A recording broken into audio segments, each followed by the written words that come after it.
Queen Elisabeth II died last Thursday, September 8th. And since then, the world has been occupied with talking about her life and her death.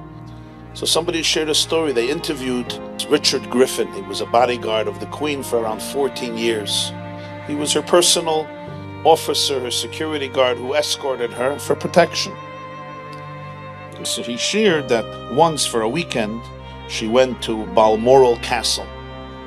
And she would stay there for the weekend, and they would walk around. She would have some picnics there. She would take walks, and he would accompany her as her bodyguard, and they would chat. She said one weekend, they were taking a walk together, and usually there was nobody there. It was so private, you would barely see a soul. But once in a while, you could see somebody, and she was always very cordial and nice, and she would greet everybody she met, and they would move on. Once he was walking with her, they were just chatting, and there was nobody to be seen, but suddenly they see two hikers who have been hiking near the hills, and they approached them. She was wearing some kerchief on her head, so the two hikers, who were Americans, he said, did not recognize that this was Her Majesty, Queen Elizabeth, the Queen of England. Thought it was just an older woman walking with a fellow. So they greeted her, they said hi, and she said hi back to them.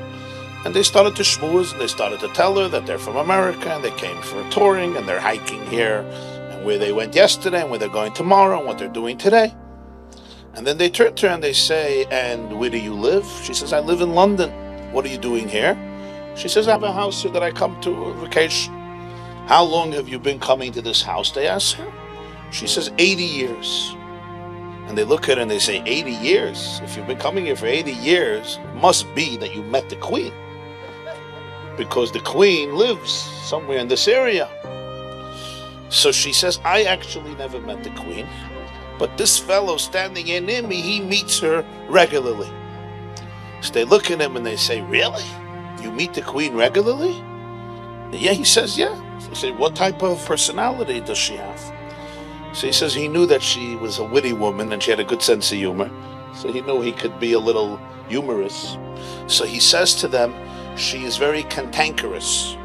It means very argumentative, very hot-tempered and never cooperates with anybody. A very difficult person to deal with. But she has a wonderful sense of humor. They say, really? Wow, so you literally know the Queen. And these two guys come over to him, he says, and they put their hands on his shoulders, and they give the camera to the Queen.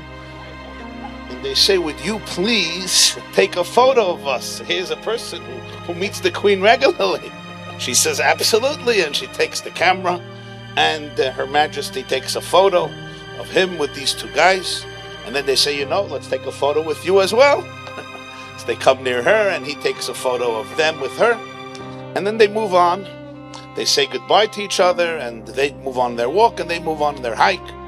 And she turns to Mr. Griffin, and she says, you know, I would love to be a fly on the wall.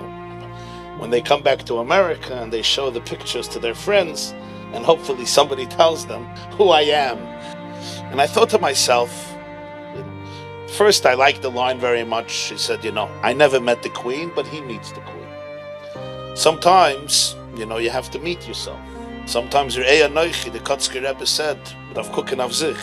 So sometimes you have to meet yourself. That's number one. But then I thought number two, a person could be in the field hiking, and you're talking to Her Majesty, the Queen, but you don't know it. So you think you're talking to somebody who met her, and therefore you want to take a picture with him, because he will tell you about her when you're actually in her presence. And I thought to myself, this captures so vividly the famous metaphor. The Alter Rebbe, the Balatanya, in Likutei Torah, the Parshas Re'eh, the Maimon Anila Doidi V'Doidili gives the metaphor that during the month of Elul, the king comes to the field and he wants to hang out, Kivayachal, and be with all of his subjects, but not in a way that they have to go to the palace and get dressed up, and over there you need protection, and you need to get permission, and you have to wait a long time, and you have to get dressed properly. But the idea of Elul is it's not a days of Yom Tov, it's Yimei HaChayil, it's regular days, and yet, Arizal says there's a tremendous revelation of the Yom Sarachim, because it's like the king is in the field and wants to meet everybody the way you're hiking, the way you're farming, the way you're walking, the way you're talking. Sometimes we feel that I need to go to somebody else. I have to find somebody who met the king or met the queen and take a picture with them. And you don't realize right here, right now, you could be intimate. You're in the presence of Melech Malcham Lachem. You could share whatever is on your mind, whatever is on your heart, with full vulnerability.